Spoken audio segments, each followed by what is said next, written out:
बात आज की चैनल के कार्यक्रम आर पार में मैं सुरेंद्र चतुर्वेदी आपका स्वागत करता हूं।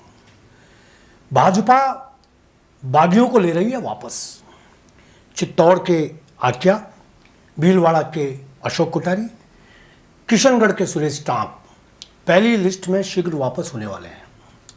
बाकी लोगों को चुनाव से ठीक पहले लिया जाएगा, भीतर घातियों को रखा जाएगा दूर।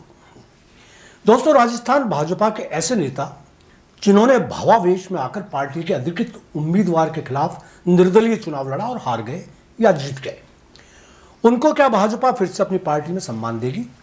यह सवाल राज्य भर में विधानसभा चुनाव के बाद से ही उठता रहा है, किंतु लोकसभा के नजदीक आकर और भी रफ्तार पकड़ चुका है। कल जो जानकारियां मैंने आपसे साझा की, उनमें राज्य की 7 लोकसभा सीटों के उम्मीदवारों के संसदीय क्षेत्र में उनके नाम बताए थे। कल देर रात तक चली अंतरंग बैठक में राजस्थान के कुछ और क्षेत्र में नाम जुड़ गए। लगभग 12 संसदीय क्षेत्र फाइनल हो चुके हैं। अजमेर, भीलवाड़ा, उदयपुर, सीकर, गंगानगर इसमें शामिल नहीं है। इन पर विचार चल रहा है। मजेदार बात यह है कि उधर हाईकमान की मेज पर 25 की 25 सीटों के अंतिम पैनल तैयार होकर सामने रखे हैं।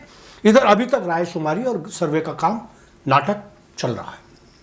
विभिन्न सर्वे कंपनियां और एजेंसियां तो सर्वे कर ही रही हैं, पार्टी के नेता भी रायशुमारी कर रहे हैं। पूर्व मंत्री प्रभुलाल सैनी फोन पर अजमेर के स्थानीय पदाधिकारियों से उनकी पसंद पूछ रहे हैं। इन कारगुजारियों का क्या अर्थ है, समझ नहीं आ रहा।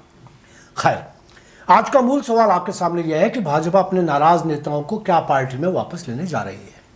यहां आपको बता दूं कि पार्टी फिलहाल 3-4 किस्म के नेताओं का वर्गीकरण कर चुकी है। पहली किस्म उन नेताओं की है जिन्होंने पार्टी के अधिकृत उम्मीदवारों के खिलाफ भीतरघात की।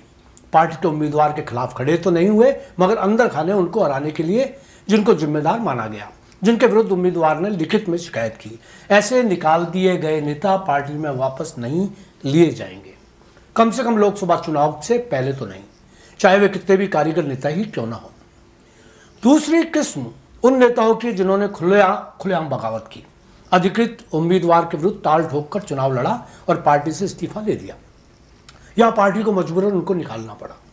ऐसे नेताओं को पब्लिक का पूरा समर्थन भी मिला। इनमें ऐसे नेता ही शामिल रहे जिन्होंने चुनाव प्रचार के दौरान पार्टी की मूल विचारधारा के विरुद्ध एक शब्द नहीं बोला, बल्कि मोदी जी को सामने रखा, सनातन को आगे रखकर ही चुनाव लड़ा। चुनाव जीते या हारे यह अलग बात है। पार्टी ऐसे लोगों को लोकसभा चुनाव से पहले लेकिन अधिकृत उम्मीदवारों की घोषणा के बाद पार्टी में लेगी।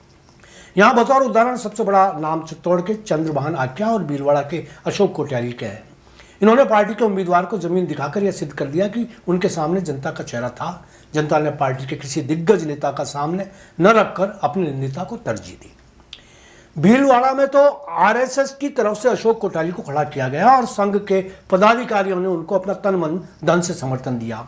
उनके समर्थन में लक्ष्मी चंदाड़, पूर्व न्यास अध्यक्ष रामलाल योगी, वर्तमान पालिका उपाध्यक्ष सहित अन्य प्रभावशाली नेता शामिल रहे। पार्टी इन दोनों नेताओं को लोकसभा चुनाव से पहले पार्टी की मूल धारा में लेने जा रही है। इनको पार्टी न केवल अपने साथ रखेगी, बल्कि पार्टी का ही हिस्सा भी मानेगी। जहां तक अन्य विधानसभाओं में ऐसे चुनाव लड़े नेताओं का सवाल है, पार्टी उनकी रिपोर्ट तैयार करवा रही है। राजस्थान के अध्यक्ष सीपी जोशी खुद इस दिशा में रिपोर्ट तैयार कर रहे हैं। अजमेर का यहां उल्लेख करना भी जरूरी समझता हूं। ब्यावर में पार्टी ने शंकर सिंह रावत को अपना उम्मीदवार बनाया था। उनके विरुद्ध इंदर सिंह बाघावास ने बागी होकर चुनाव लड़ा। चुनाव के दौरान उन्होंने मोदी का चेहरा सामने रखा, सनातनी विचारधारा भी। यह तय था कि पार्टी से उनको सिंबल मिल जाता तो वह जीत भी जाते, मगर वह चुनाव हार गए।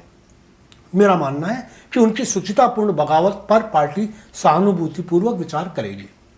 इधर अजमेर में ज्ञान सारस्वत ने भी कमोबेश इंदर सिंह बाघावास की तर्ज पर ही बागी होकर चुनाव लड़ा। 26,000 मत प्राप्त किए। सच तो यह है कि उन्होंने गैर भाजपाई मतों पर बहुत बड़ा कब्जा किया और कांग्रेस हार गई।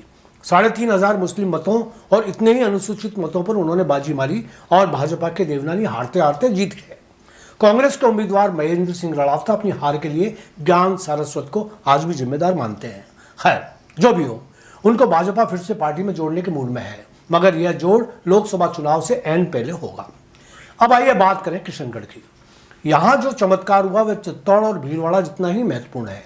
यहां से पूर्व विधायक सुरेश टांक ने निर्दलीय चुनाव लड़ा। पिछले चुनाव में पार्टी ने गलती की, उनको टिकट नहीं दिया। उन्होंने कांग्रेस और भाजपा के अधिकृत उम्मीदवारों को जमीन चटा दी।